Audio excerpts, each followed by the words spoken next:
En esta sesión 2 trataremos los orígenes del juego, características de ellos, su clasificación y lo que significa juegos bancados. Podemos decir que los juegos de azar son aquellos en los cuales las posibilidades de ganar o perder no dependen de la habilidad del jugador, sino exclusivamente del azar. La mayoría de ellos son también juegos de apuestas, cuyos premios están determinados por la probabilidad estadística de acertar la combinación elegida. Mientras menores sean las probabilidades de obtener la combinación correcta, más grande o más importante es el premio. Los sumerios y asirios utilizaban un hueso extraído del talón de los animales,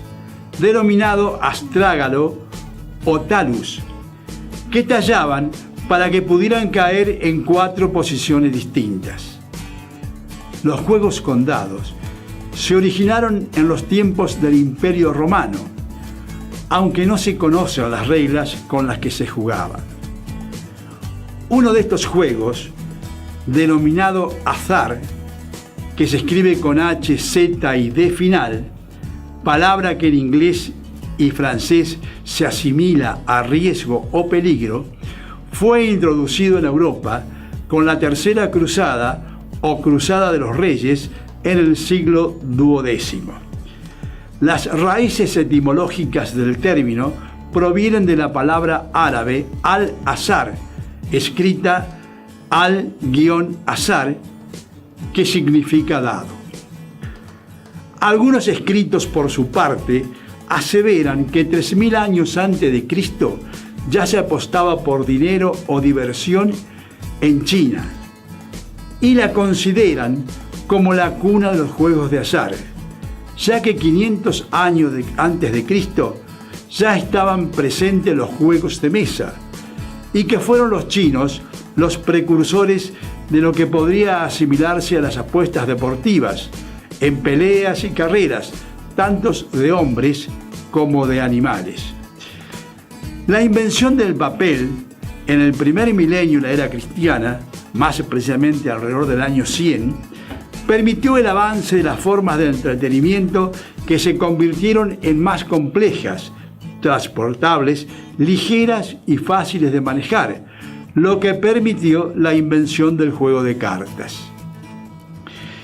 Si bien con la caída del Imperio Romano a finales del siglo V se advierte un periodo de regresión y disminución que también afecta a los juegos, en Asia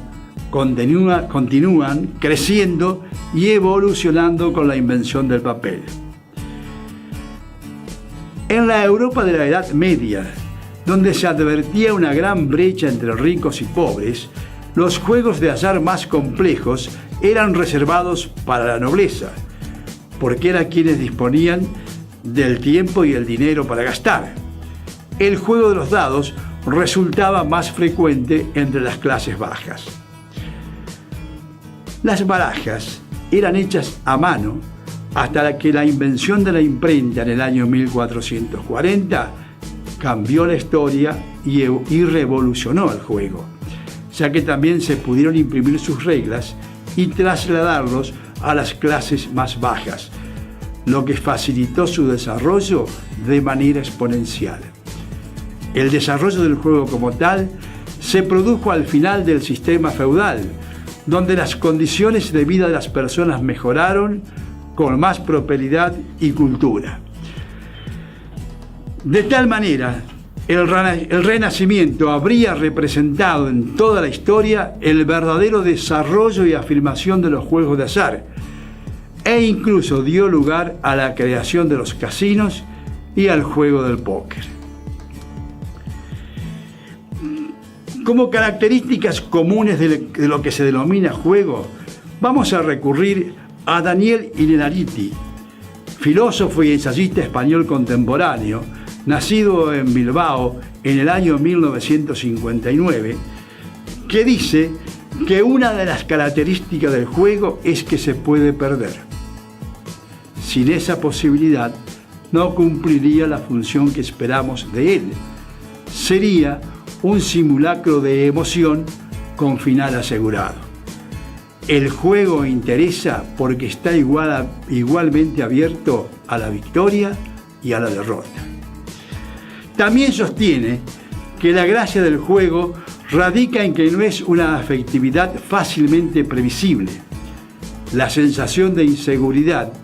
es la que explica la pasión por los juegos de azar y las apuestas típicas del hombre.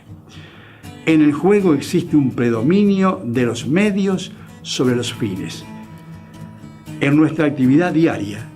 la mayor parte de actividades que llevamos a cabo constituyen un medio para arribar a una meta determinada, mientras que el juego supone un fin en sí mismo, produce satisfacción al ejecutarla.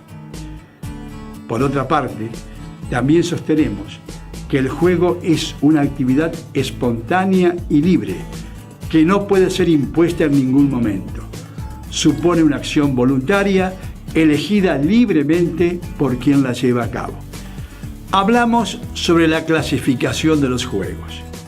Pueden clasificarse de muchas maneras, ya sea por sus aspectos intrínsecos o extrínsecos, por su inmediatez, por la participación del jugador, por la forma en que se juegan, por el medio técnico que se utiliza, por sus sorteos, por la entidad que los gestiona, etc. Una clasificación a la que vamos a recurrir nosotros es distinguirlo entre juegos bancados y juegos poseados. Y a ellos nos referiremos. ¿Qué se entiende por juego bancado? Es aquel donde el administrador fija las reglas y toma la apuesta, la cual tiene determinado a priorísticamente cuál es el premio que va a pagar, ya sea como valor absoluto, por ejemplo la lotería, o en función del importe apostado, como la quiniela. Y es totalmente independiente de la recaudación por la venta de apuestas, lo que coloca al organismo en riesgo de posibles quebrantos, como así también puede ser de ganancias extras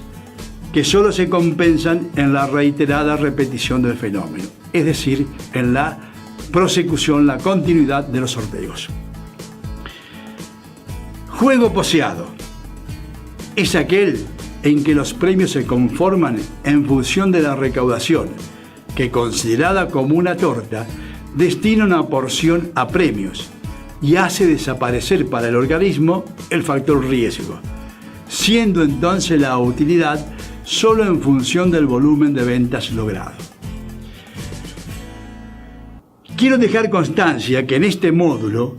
nos referimos, asignándole el carácter de juegos tradicionales,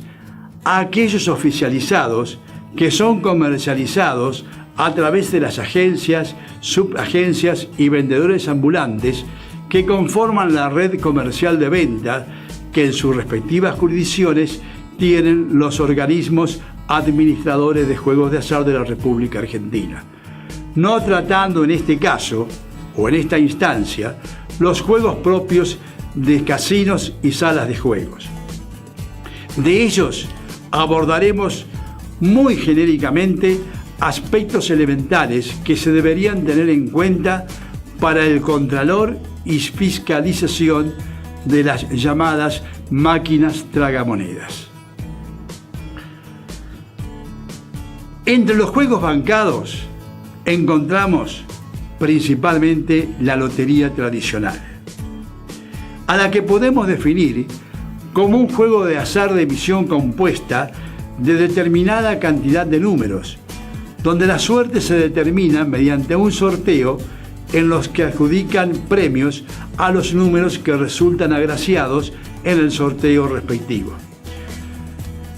En el caso de la lotería, el apostador sabe perfectamente su número apostado. Está impreso en el billete o certificado sorteable cuáles son las posibilidades de obtener el premio y cuál es el importe del premio a obtener.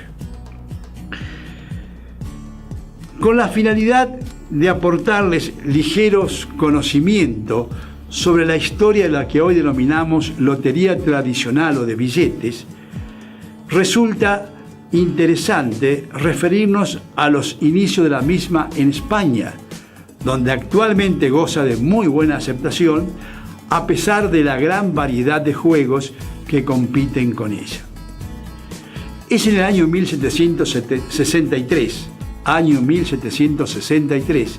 más precisamente un 30 de septiembre,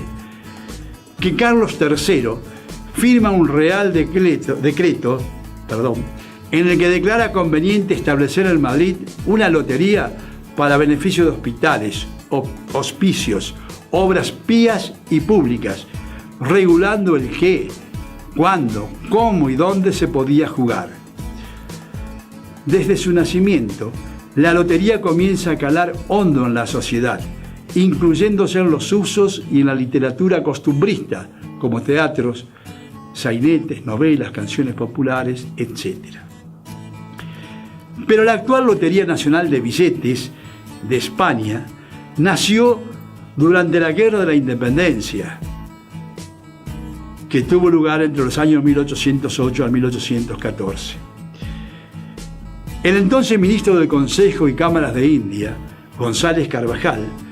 pensó en un medio de aumentar los ingresos del erario público sin quebranto de los contribuyentes, es decir, sin fijar nuevos impuestos. Presentó ante las Cortes Generales y Extraordinarias en Cádiz un proyecto de lotería cuyo precedente era la que existía desde 1771 en Nueva España, actual México, y cuyo establecimiento se debió también a Carlos III. La propuesta tuvo una acogida muy favorable y en sesión realizada el 23 de noviembre de 1811 tuvo una aprobación unánime. Esta lotería, cuya instrucción o promulgación se publicó el 25 de diciembre de 1811, fue denominada por el pueblo como Lotería Moderna, para diferenciarla de la Lotería de Números o primitiva instituido en aquel 1763. El 4 de marzo de 1812 tuvo lugar el primer sorteo de esta nueva lotería, convirtiéndose en la lotería nacional más antigua a nivel mundial. En nuestro país, la lotería resulta ser el juego oficial más antiguo, ya que sin perjuicio de algunos antecedentes anteriores sin mucha relevancia, data desde la creación de la Lotería de Beneficencia Nacional en el año 1893, instituida por la Ley 3313, la cual, entre otras cosas, establecía que parte de sus utilidades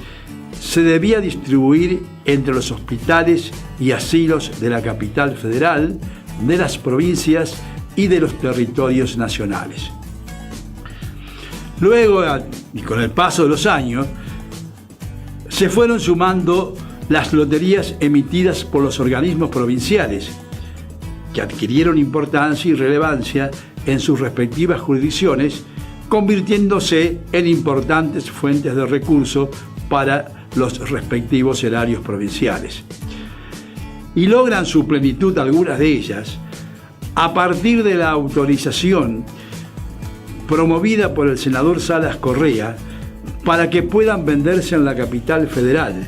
a través de la modificación del artículo número 13 de la Ley 18.226, ello en el año 1975, gestión que impulsara en su momento ALEA, por cuanto ese artículo 13 en su momento establecía que únicamente se podía comercializar en Capital Federal la lotería emitida por la Lotería de Beneficencia Nacional. La presencia en el mercado de nuevas modalidades de juego provoca lo que podríamos denominar una suerte de agotamiento de la lotería tradicional, iniciando una etapa de declinación, fenómeno que, salvo excepciones, se advierte a nivel mundial. Tal es así que en nuestro país actualmente mantienen sus emisiones semanales de loterías las provincias de Córdoba y Santa Fe, mientras que las provincias de Chaco, Corrientes, Misiones, Formosa, Mendoza, Río Negro, Neuquén, Catamarca, Jujuy y Chubut conforman lo que han denominado Lotería Unificada, mientras que otras instituciones provinciales, como en el caso de Buenos Aires y Entre Ríos, emiten únicamente para determinadas fechas, principalmente para fines de cada año. Otro juego bancado son los juegos instantáneos o presorteados, que se clasifican como una modalidad de lotería, en la que la jugada es invisible para el adquirente. Una vez conocida, descubre si se corresponde con alguna jugada fijada de antemano. En esta modalidad, el apostador se informa instantáneamente de su suerte. Es un juego individualista, inmediato y con atractivo, de mucha aceptación en los países europeos y también en los Estados Unidos. Y llegamos a la quiniela. La quiniela, que también es un juego bancado, la podemos definir como el auténtico juego popular argentino, que tiene gran arraigo entre la población y es explotado en todas las provincias argentinas y también en la ciudad autónoma de Buenos Aires,